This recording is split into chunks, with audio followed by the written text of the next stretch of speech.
In a statement, the coach of the Giants, Pat Shurmur, said yesterday, "I have said it since I got here. I'm very fond of Eli. His work ethic, his preparation, his football intelligence, all those attributes are as good as I've ever seen in a player. And Eli worked as hard as you could ask of anybody to get ready for this season. This move is more about Daniel moving forward than about Eli."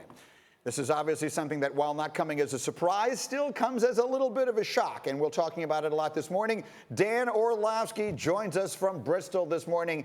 And Danny, we'll give you the first word on it right here. What did you, when you first heard this decision made yesterday, what was the first thought you had? Why?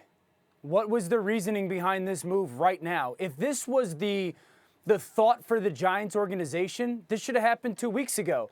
Because if this move's about Daniel Jones, nothing has happened in the last 2 weeks within your organization that Daniel Jones has done to go, we got to go to Daniel Jones. This is if it's about Eli, say it's about Eli. I look at the Seahawks years ago in the Russell Wilson situation when he was so good in the preseason, it was like, listen, we cannot keep this guy off the field. Because what you're doing right now to Daniel Jones is, in a way, throwing him to the wolves. He doesn't play corner. He doesn't play linebacker. He doesn't play wide receiver. And so you're saying, okay, Eli, what we're doing with you is not working. Even though we said all offseason this was about rebuilding around Eli Manning, now we're going to go Daniel Jones, come save the day with the team that is not good enough to go win football games. We talk about this all the time, ruining young quarterbacks. They're setting Daniel Jones, what is their expectation? Because they're setting him up to really struggle.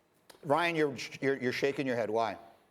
I agree with Dan that it should have happened before the season, but here's why you're not setting him up for anything. Can the expectations be any lower? I believe that was the plan. The fix was in. Let's keep Daniel Jones in the preseason and allow him to play against backups with the starting offensive line. Let's build this momentum that we made the right pick. Let's get up in the post-game press conferences and go, he's pretty good, huh? The way that Pat Shurmur would do. And so now when you go out there and you're terrible, and even maybe a little bit more terrible than you thought you'd be, Daniel Jones can't make this any worse. And at least what people can say when they're watching the game is we're building toward the future and not necessarily living in the past. Now, okay. Dan Graziano, hold on one second, because Graziano is shaking his head. Why? Yeah, I think, Ryan, you're giving Dave Gettleman a little too much credit here if you think he was that calculated, that it was all a setup.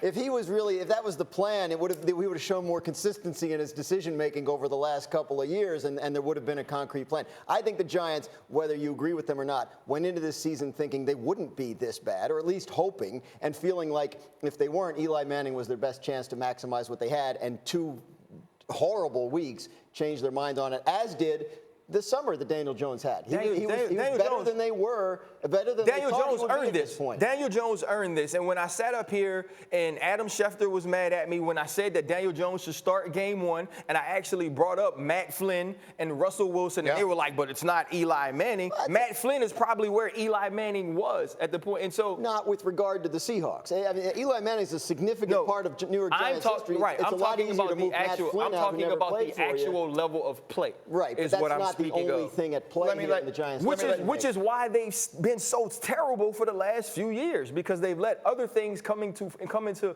football decisions. Let Nick get a final word on this. You don't want to double down on bad decisions. So I am happy with the fact that they are making the right decision now. We can point out how they made the wrong decision by committing to Eli, or they should have parted ways with Eli a while ago. They recognized their errors. They realized that their team is not going to win, and they're going to get the right guy in now. I think a little too late is better than not doing it at all. But they're all over the place with the decision making. Wouldn't it be awesome if Daniel Jones had Odell Beckham to throw to? I mean, you got to make a plan and stick to it, and they're making stupid is as stupid does. Well, and one of the reasons their defense is so bad is because they traded away most of their better defensive players. Now, I agree with you. There's been a lot of inconsistency in the way they've done this. Thank you for watching ESPN on YouTube. For more sports, highlights, and analysis, be sure to download the ESPN app. And for live streaming sports and premium content, subscribe to ESPN+.